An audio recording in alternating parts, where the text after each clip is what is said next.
Hello, this is a Meta Hipster and welcome to my channel. It's obviously pretty well known, at least to me, that I haven't put a video out in a very long time. I just simply haven't had time to make kind of long form videos. I still check the channel regularly and I was really excited to see that people were still interacting with it, and actually like the views have gone up quite high, for me at least. So I wanted to make some videos that I could get out much more easily and much more quickly, hence the shorts about the spheres, as that's a topic that was missing from my content. I always kind of focus on the characters. I never really talked about sphere magic. Always knew that I really should, because it's such an important part and there's so much to go into with them.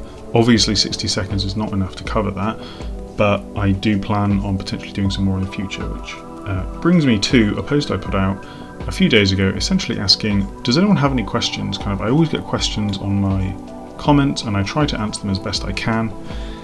And I thought that it would be a kind of relatively, there's no script writing involved, which is the thing that takes the longest time.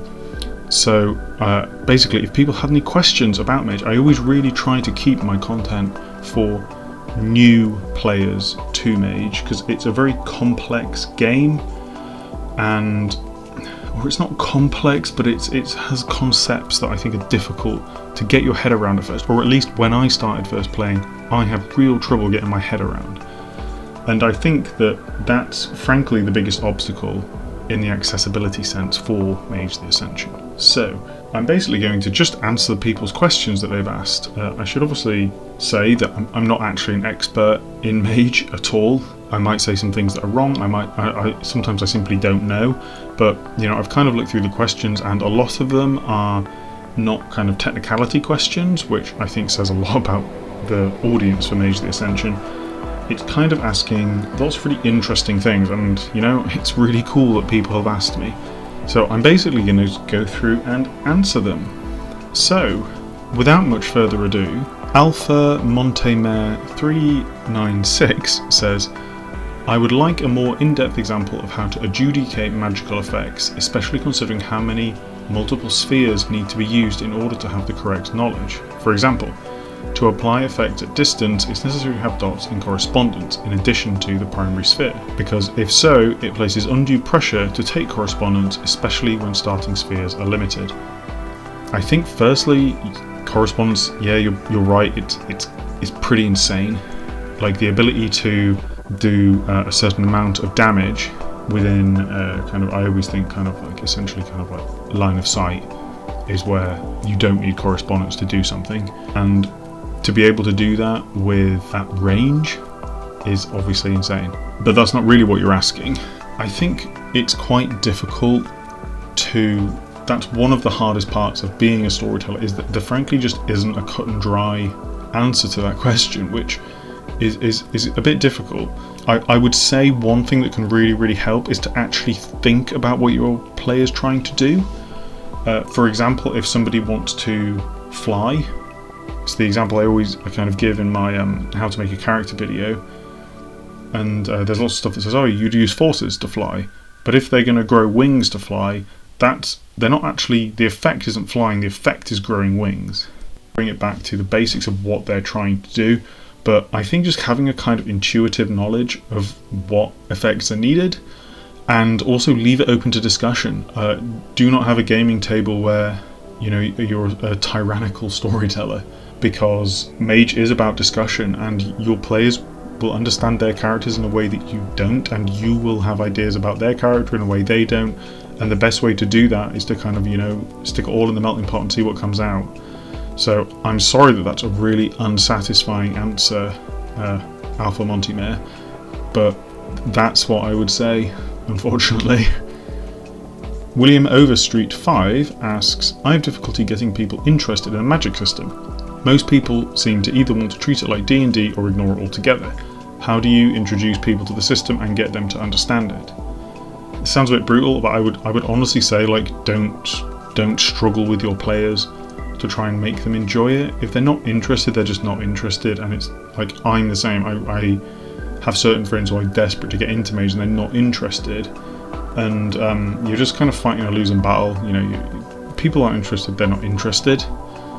I would say However, a way to do it is to kind of inspire people to be interested. So I always think the best thing you can do to be excited about kind of mage set of foci paradigm is to visualize what it would be like and take inspiration from other things. Genuinely don't think that I think when I first started mage, I was trying to think up all these kind of like unique paradigms as, I guess, almost a point of trying to prove that I was like a good player. And I actually don't think thinking up unique paradigms is the way to go. Find inspiration in things.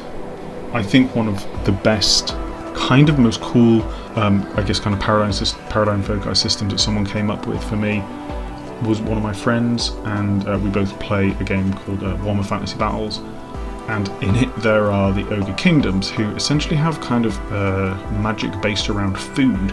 So you eat things with kind of symbolic meaning, it's very witchy, very Verbena-y, to give yourself certain powers and things like that. You might like crunch a bone to break someone's bone, you eat troll flesh to make yourself regenerate, you eat something spicy to then breathe fire. And that was just us kind of sitting around like talking the shit, thinking about like, oh, how could this work, how would that work, and that's kind of how I would do it. I would show, don't tell. There is an element of, if people want to treat mage like D&D, it just isn't, it's not the best game for that.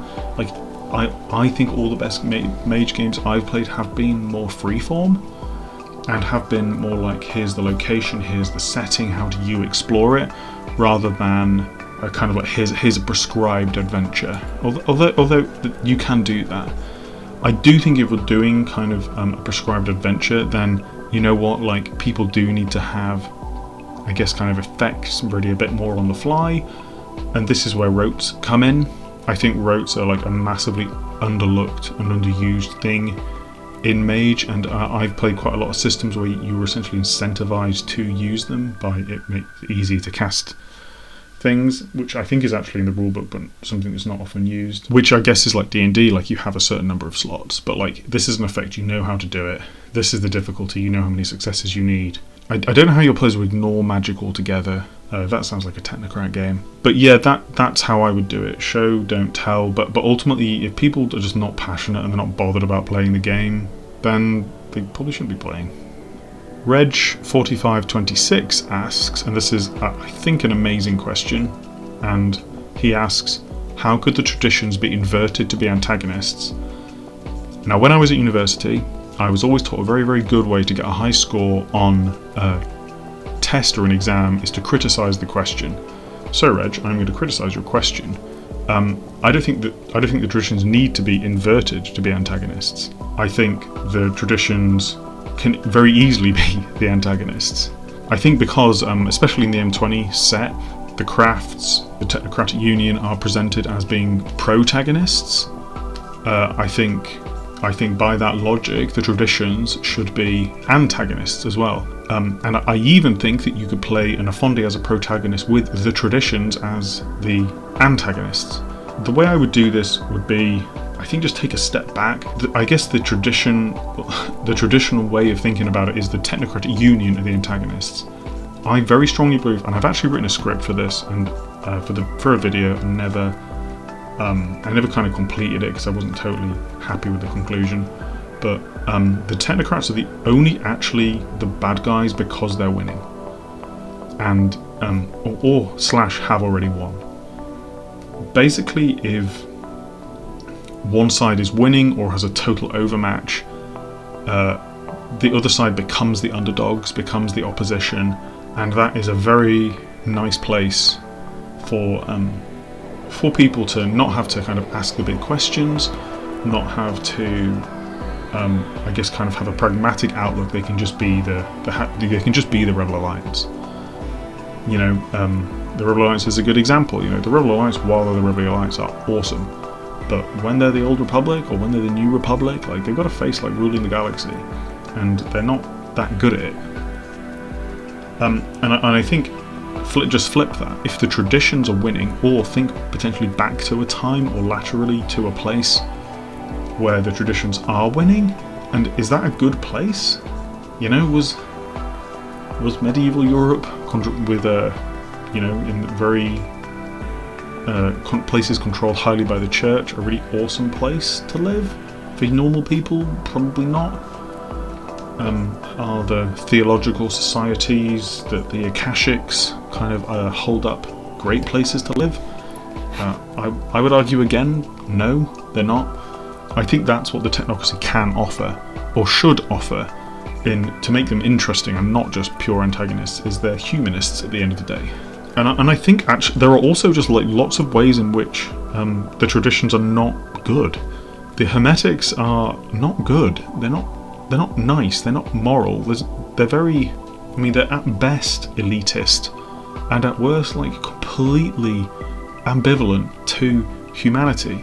You know, the Celestial Chorus are probably in kind of, I guess, like the kind of Dark Age settings are, you know, quite close to antagonists. They're really not that nice. They're really, you know, crusadey and burn at the stakey. Even, I guess, kind of the eternal underdogs, people like the Verbena, do human sacrifices. You know, those kind of old pagan traditions that they're loosely based on were not egalitarian, nice places. They were incredibly violent and incredibly oppressive and incredibly mean. So I think just kind of bring it back to that. Traditions don't have to be that nice. The Xanatoi are actually a really good example to look at as potential antagonists, as it's all very well having this kind of philosophy about the wheel of life and reincarnation, but that philosophy really kind of is irrelevant if you're killing the loved ones of your potential protagonists and things like that. You know, you might say, oh well, you know, this is affecting the karmic wheel, but that doesn't matter if you're just killing people. Another important aspect of seeing the traditions as potential antagonists is that until the rise of the Order of Reason, the traditions' main antagonists were other traditions. You know, the Verbena and the Celestial Chorus were essentially kind of fighting in Northern Europe. The Order of Hermes was in conflict with essentially everyone, including itself. And the Akashic Brotherhood and the Euthanatoi have had a conflict that goes back literally millennia. You know, especially to kind of like break the consensus and re-establish, I guess, the kind of the beliefs and ideas of the various traditions in an area or within a population is going to be, you know, frankly, like a violent, definitely metaphysically and probably literally, event. You know, people are trying to bring down society. Yeah, so that would be the kind of way I would take it. The traditions can definitely be the bad guys, and I think also there's just like a level of like selfish naivety to the traditions. You know, that they have absolutely no need to kind of grapple with reality, because they obviously reject reality, which, you know, leaves them, they can just have these high-minded ideas and opinions that in no way connect with the lives of people in the everyday. So that would be how I would take it. But I really enjoy that question, and thank you. Gavin Trask, who is, I think, my super fan, awesome, you know, has been commenting on videos for a very long time, so thank you very much, Gavin, asks, is there any specific media that inspires your writing? I've written case files on my players from the perspective of a technocratic agent. The wording is in style of a SCP Foundation article. Very cool. I think that's an awesome thought exercise and way to, you know, kind of bring light onto your players. There's not a specific media that inspires things that I've written. Just I think everything. I'm constantly sitting down watching TV with my partner and saying, oh, that'd be an amazing like mage character or mage idea or setting for a mage game. And I think I do that with lots of different role-playing games and stuff, but I often come back to it with mage. So I'm just going to give a few examples. So I really liked the idea of Kingsman. I think was one that quite inspired me for being an Akashic. I mean, first I get they're like kind of cool and good at martial arts, but also I think one thing that I really liked about the Kingsman film, and I've only actually seen the first, I really wasn't interested in watching the rest, is the idea that it's not just about being good at fighting, it's about having a higher calling and discipline, and, you know, it's about having the right manners, it's about wearing the right kind of suit, it's about having the right etiquette and right kind of I guess kind of like code of conduct. And I think that for me is like super Akashic. And so I included a character who was based on essentially Colin Firth in Kingsman as an Akashic master, with very much the idea that he was you know, it was about acting the right way. For me, that's Do, and obviously in the Hermetic Hipster's Guide to the Traditions, that's one of the things I tried to emphasise with Do, and actually I think one that is emphasised with some of the previous works versions of Do is it's about being well-rounded, and it's about having other inspirations, and I really like that about Kingsman. That was just one aspect I pulled out. Another character that made me think a lot about the Nafandi is there's a TV show called The Sleeper. No, I'm wrong. No, there's a TV show called The Sinner, and in season 2 of that, it's essentially a guy who he has a very nice life, but meets an old friend from university and embraces. At university, they were both into kind of nihilistic philosophy, and it's just the descent of this man into nihilism, and he just throws his life away for nothing, really, like just because he kind of like begins to philosophize that nothing has any meaning. And it's really, like, I think, not sympathetic because he's awful in it, but way to understand the Nafandi, and at least a thinking person's Nafandi. But that was a really cool one, and I really liked that. Another one that I think definitely really inspired me, because it was a Mage character I played for years, is the TV show Billions, and it's about the stock market, and it's about, I guess, kind of the schemes of millions and billionaires, and I really liked that as a way to kind of see the syndicate. I thought it was really interesting and cool. I'm hugely into, I guess, the syndicate paradigm. Like, I've made multiple characters across multiple games and settings and historical settings that have essentially a paradigm that's completely coincidental and kind of use human resources and bureaucracy as a way to do magic. And I just think it's cool and it's clever and it's fun.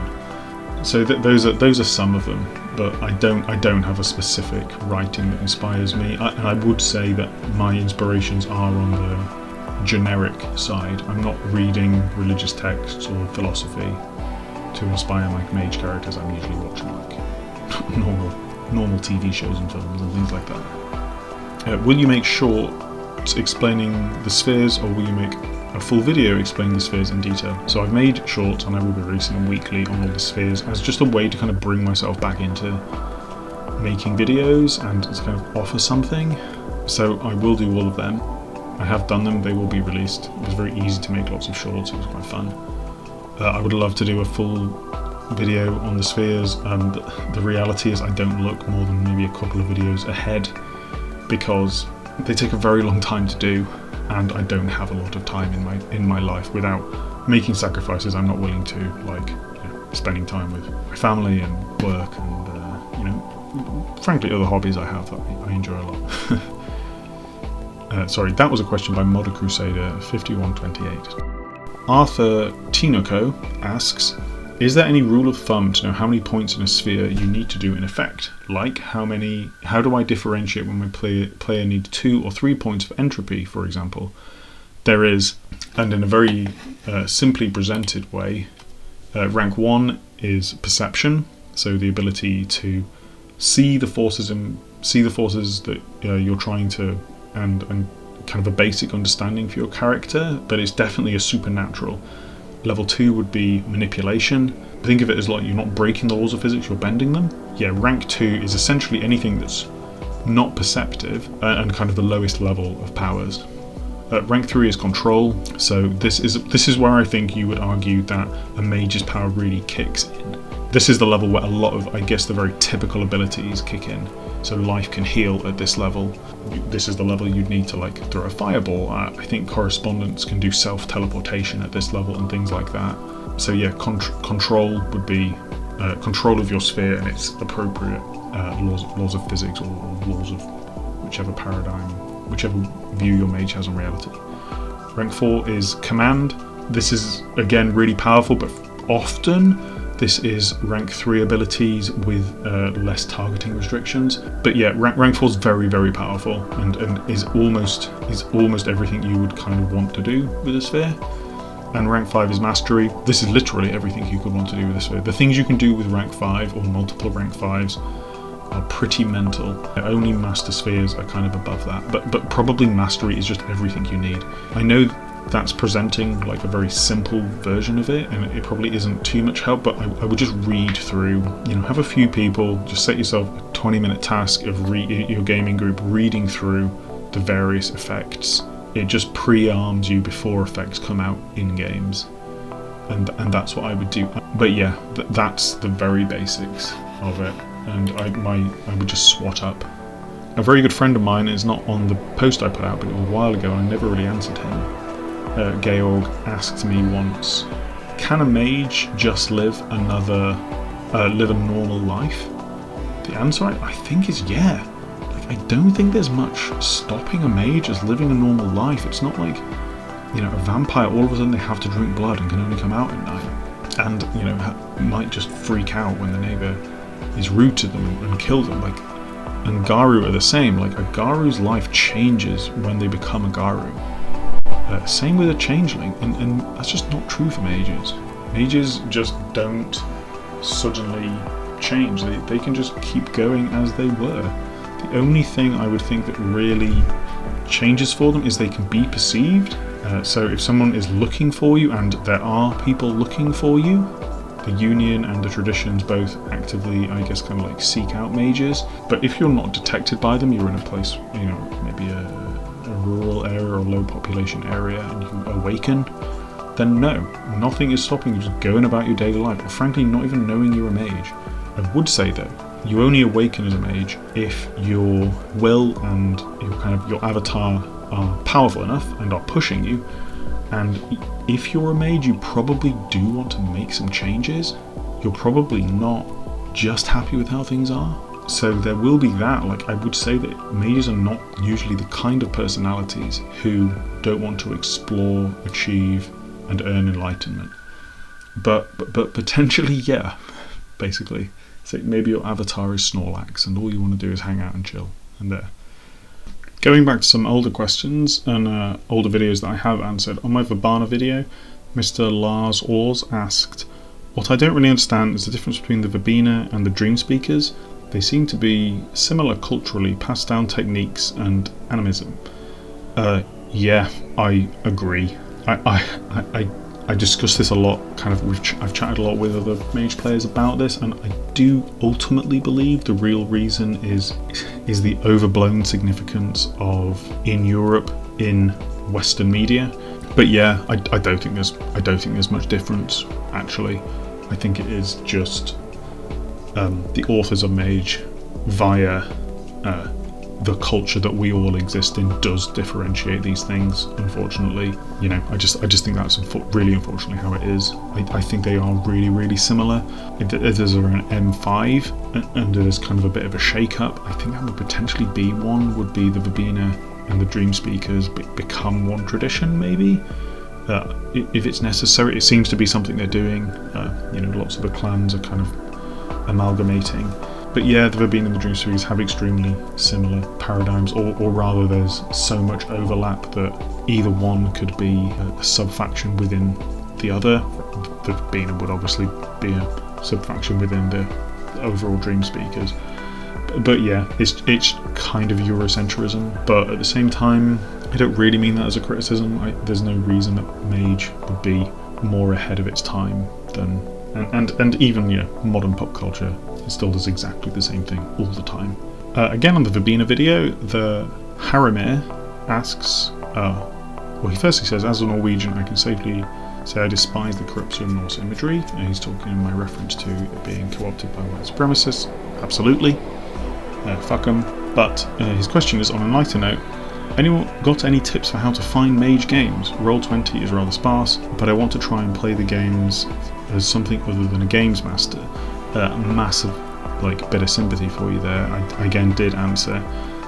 I have played most of my mage in online venues. I think they're really fun, interesting way to meet fun, interesting people.